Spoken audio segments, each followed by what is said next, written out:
اب دوسری جگہ پہ چاند نظر نہیں آیا تو ہم جہاں پہ چاند نظر آیا تھا اسی کا فیصلہ جس جگہ چاند نظر نہیں آیا وہاں پر بھی نافذ کر دیں.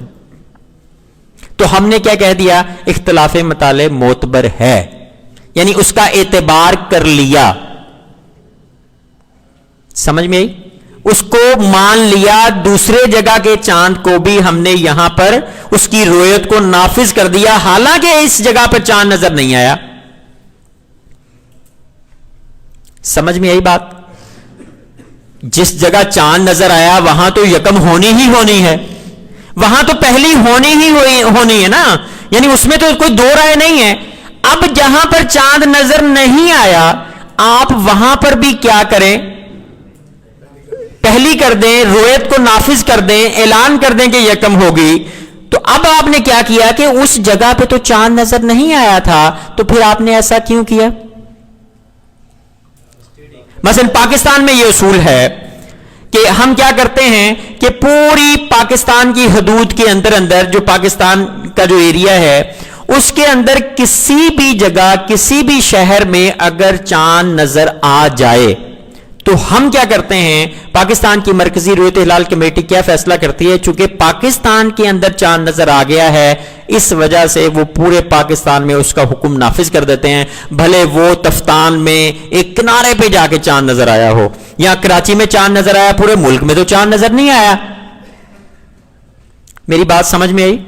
ٹھیک ہے. اب کراچی کا چاند تو کراچی والوں کی یکم کروائیں، اب پشاور، لاہور، ادھر ملتان، وہ باقی سارے شہروں میں تو چاند نظر نہیں آیا تو وہاں کیوں یکم ہو رہی ہے؟ کچھ سمجھ میں آئی میری بات کہ نہیں آئی؟ اچھا پھر آپ کہیں گے یار انڈیا میں یکم ہو گئی تو یہ شہروں میں آپ جو ہے وہ نافذ کر دیتے ہیں تو پھر وہاں پہ کیوں نہیں کرتے؟ پہلے مسئلہ آپ کو سمجھ آ گیا کہ اختلاف مطالع جو ہے وہ کیا ہے کہ ایک جگہ پہ چاند نظر آ جائے اور دوسری جگہ پہ اس کا حکم جو ہے وہ لگے گا یا نہیں لگے گا. اگر تو ہم کیا کریں اس کو نافذ کر دیں تو کیا ہو جائے گا، یہ ہم نے اختلاف مطالع کو معتبر مان لیا. اور اگر کہہ لیں کہ وہ حکم نہ لگے یا نہ مانے تو ہم کیا کہیں گے کہ اختلاف مطالع معتبر نہیں ہے. تو ہمارے نزدیک کیا ہے؟ اختلاف مطالع معتبر نہیں ہے، جس جگہ چاند دیکھا جائے گا وہیں پہ یکم ہوگی. پاکستان میں اگر یکم ہوتی ہے تو وہ قاضی جو ہے وہ اس کے اختیار میں ہوتا ہے. وہ قاضی کیا کرتا ہے، چونکہ وہ جتنی اس کی حدود ہے یعنی پورا پاکستان، تو قاضی کے پاس یہ اختیار ہوتا ہے کہ وہ جہاں پہ چاند نظر نہیں آیا وہاں پر بھی رویت کو نافذ کر سکے. تو یہاں پہ رویت کیوں نافذ ہو رہی ہے؟ قاضی کی وجہ سے رویت نافذ ہو رہی ہے، ورنہ ہمارے نزدیک کیا ہے؟ اختلاف مطالع معتبر نہیں ہے. یعنی جہاں چاند نظر آئے گا وہی ملک والے، وہی شہر والے، وہی علاقے والے جو ہے وہ یکم کریں گے، ورنہ یکم نہیں ہوگی. میرا خیال یہ بات آپ سمجھ گئے. تو وہ اس وجہ سے مانا جاتا تھا نا، ریاست ایک تھی، اسٹیٹ ایک آ گئی نا، ایک قاضی کے انڈر آ گئی، پورا ملک ایک ہو گیا. تو اب علیحدہ علیحدہ کرنا چاہیں تو وہ اس حساب سے آگے چلتے ہیں. جو بات میں آپ کو سمجھانا چاہ رہا تھا کہ کیا چاند کے نظر آنے میں اختلاف ہو سکتا ہے اور کتنے ایریے پہ اختلاف ہو سکتا ہے، یہ بات آپ کو سمجھانی تھی کہ اختلاف کیا، یہ اختلاف مطالع پایا جاتا ہے یا نہیں پایا جاتا. تو اس میں امام اہل سنت نے بڑی پیاری تحقیق ارشاد فرمائی ہے اپنی ایک کتاب میں، غالباً اس کتاب کا نام ہے، کتابوں کی فہرست ذرا دیکھیں آپ جی، یہ 6 نمبر پہ جو کتاب ہے ازکی الہلال، یہ تحقیق اس میں ارشاد فرمائی ہے. ٹھیک ہے، اس کو میں ذرا پوائنٹ اس کا سمجھانے کی کوشش کروں گا اور وہ ذرا مشکل ہے، آپ نے ذرا سمجھنے کی کوشش کرنی ہے.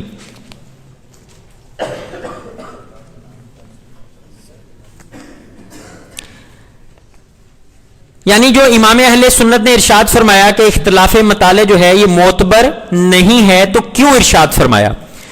آپ فرماتے ہیں کہ چاند کب قابل رویت ہوتا ہے. اس میں اختلافات ہیں کہ چاند کب قابل رویت ہوتا ہے. تو آپ فرماتے ہیں کہ ہم ایک اصول جو ہے فی الحال یہاں لیتے ہیں جو کہ فلاں کتاب میں لکھا ہوا ہے کہ اگر چاند اور سورج کے درمیان 10 درجے کا فاصلہ ہو جائے تو کیا ہوتا ہے، چاند یعنی 10 درجے سے زیادہ ہو تو چاند نظر آئے گا اور 10 درجے سے کم ہو تو چاند نظر نہیں آئے گا. یعنی اب آپ دیکھیں کہ 10 درجے کیا ہیں. تو ہم نے نیو مون پڑھا تھا. نیو مون کے بعد ہم نے کیا کہا تھا کہ سورج اور چاند دونوں مغرب سے مشرق چلتے ہیں اور 0.98 چلتا ہے سورج اور چاند چلتا ہے 13.18 اور 24 گھنٹے میں تقریباً ان کی دوری کتنی ہو جاتی ہے؟ 12.20 درجے. یہ کتنے گھنٹوں میں تھی؟ 24 گھنٹوں میں. تو وہ جو ہم نے 22 گھنٹے کا اصول بنایا تھا تو اس کا مطلب جب تقریباً 22 گھنٹے ہوں گے تو ان کے درمیان تقریباً 10 درجے کے لگ بھگ دوری ہوگی. سمجھ میں آ گئی بات یہ والی؟ اب تھوڑا سا اور کام کرتے ہیں. میں نے آپ کو بتایا تھا کہ 40,000 اور 75 کلومیٹر ہے کیا زمین کا محیط. جی ذرا حسابات ہونے لگے ہیں, ذرا ایکٹیو رہیے گا. ہے زمین کا محیط کتنا ہے؟ یعنی میں یہاں سے چلوں خط استوا پہ پوری زمین کا چکر لگا کر دوبارہ یہاں پہ پہنچ جاؤں تو کتنا فاصلہ بنے گا؟ 40,075. جی 40,075 ہے یہ کلومیٹر فاصلہ. تو اس میں ہم نے ایک اور کام کیا تھا, شاید آپ کو یاد ہو, ہم نے تقسیم کیا تھا اس کو 24 گھنٹوں میں. تو کتنا آیا تھا ہمارے پاس؟ 1669. یاد آیا؟ 1669 کلومیٹر آیا تھا. جو ایک گھنٹہ ہم نے کہا تھا کہ 1669 کلومیٹر کیا ہوگا, ادھر نماز ظہر کا وقت پہلے ہوگا اور پھر اس طرف اتنے کلومیٹر پہ ایک گھنٹہ بعد ہوگا. یہ کام کیا تھا ہم نے. پھر ہم نے اس کو 60 منٹوں پہ تقسیم کر دیا تھا منٹ نکالنے کے لیے. تو ہمارے پاس آ گیا تھا 28 کلومیٹر تقریباً, اور ہم نے کہا تھا 28 کلومیٹر پہ 1 منٹ کا فرق پڑے گا. سمجھ میں آئی بات؟ پھر ہم نے کیا کیا تھا, اس کو مزید سیکنڈز میں کرنے کے لیے اس کو پھر 60 پہ تقسیم کر دیا تھا. تو ہمارے پاس کیا آ گیا تھا؟ 0.463 میٹر سیکنڈ کے حساب سے. یاد آیا کچھ بات؟ اب ذرا آگے چلتے ہیں اور انداز سے. اب آپ لیں یہی 40,000 اور 75 کلومیٹر, اس کو تقسیم کریں 360 سے. یہ 360 کیا ہوتا ہے؟ درجے. یعنی یہاں سے چلا پورا چکر لگا کر دوبارہ یہاں پہ آیا تو کتنے ہو گئے؟ 360 درجے. تو 40,000 کو 360 پہ تقسیم کریں. اب ہم یہ پتا کرنا چاہتے ہیں کہ سورج ایک درجہ جو ہے وہ سورج کا وہ کتنے کلومیٹر لمبا ہے. یعنی یہ جو گھوم رہا ہے اس طرح کر کے وہ 1 کلومیٹر کتنا لمبا ہے؟ تو ذرا نکالیے کتنا آیا. یہ تقریباً 111 کلومیٹر آ جائے گا آپ کے پاس. یعنی ایک درجہ جو ہے وہ کتنا ہے؟ 111 کلومیٹر. یہ میں آپ کو کیا سمجھانا چاہ رہا ہوں؟ میں آپ کو یہ بتانا چاہ رہا ہوں کہ 111 کلومیٹر ایک درجہ جو ہے وہ یعنی بنتا ہے. یعنی درجہ کتنا لمبا ہے؟ خط استوا کے اوپر 100 اتنا ہے. اچھا اب آپ یہ دیکھیں کہ سورج پورا چکر لگا کر دوبارہ یہاں پہ پہنچا کتنی دیر میں؟ 24 گھنٹے میں. 24 گھنٹے میں. اچھا اب دیکھیں آپ یہاں پہ جو اور بات میں آپ کو بتانا چاہ رہا ہوں وہ یہ ہے کہ یہ جو فرق آیا تھا چاند کا, یہ کتنی دیر میں آیا تھا؟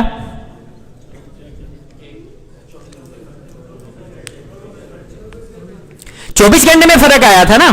اب ہم نے یہ دیکھنا ہے کہ یہ 12.20 درجے جب سورج نے مشرق سے مغرب اپنے 360 درجات پورے کیے,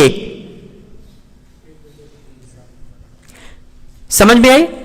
یعنی پورے 360 درجے پورے کیے, اس وقت اتنی دیر میں 12.20 درجے کیا ہوا؟ چاند وہاں سے ہٹ گیا. تو یہ 24 گھنٹوں میں ہٹا. 24 گھنٹوں میں ہٹا نا. تو 24 گھنٹوں میں 12.20 درجے ہٹا. تو اگر ہم 12.20 کو تقسیم کر دیں 24 گھنٹوں میں تو ایک گھنٹے میں کتنا ہٹے گا وہ نہیں آ جائے گا؟ ایچ کا مطلب آورز, گھنٹے. ٹھیک ہے, تو یہ کتنا آ جائے گا؟ تقریباً آدھا درجہ. آدھا یعنی چاند جو ہے وہ سورج سے آدھا درجہ دور ہو جاتا ہے کتنی دیر میں؟ 1 گھنٹے میں.